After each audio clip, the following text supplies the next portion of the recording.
বন্ধুরা, এখন আমরা চলে এসেছি লামাহাটা ইকো পার্ক। আর এই ইকো পার্কটা দার্জিলিং থেকে 24 কিলোমিটার, আর আমরা যেখানে আছি তাকদা, ওখান থেকে তোমার ওই 19 কিলোমিটার মতো।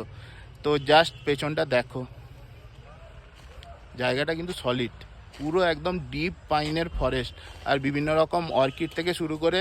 আর আমার ঠিক পেছনে দেখো একটা হাই অল্টিটিউড ফার্ন গাছের মানে ঝোপ মতো আছে, অসাধারণ লাগছে। তো তোমরা দার্জিলিং বা তাকদা তিনচুলে থেকে আরামসে লামাহাটা ভিজিট করতে পারো। আর এই লামাহাটা পার্কটা 2012 সালে তৈরি হয়। মমতা ব্যানার্জি একদিন এদিক দিয়ে যাচ্ছিলেন, তো জায়গাটা ওনার ভালো লেগে এখানে একটা পার্ক নির্মাণ করার চেষ্টা করেন, এবং 2000 সালে ওই পার্কটা এখানে তৈরি করা হয়েছিল। আর একটা কথা বলি, এখানে টিকিটের মূল্য হচ্ছে 20 টাকা। 10 বছরের নিচে টিকিট লাগে না।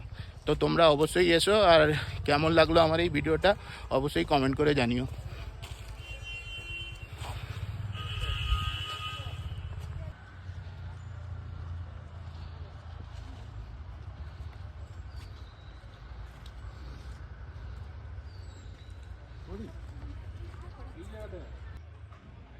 এটা ভালো মোটা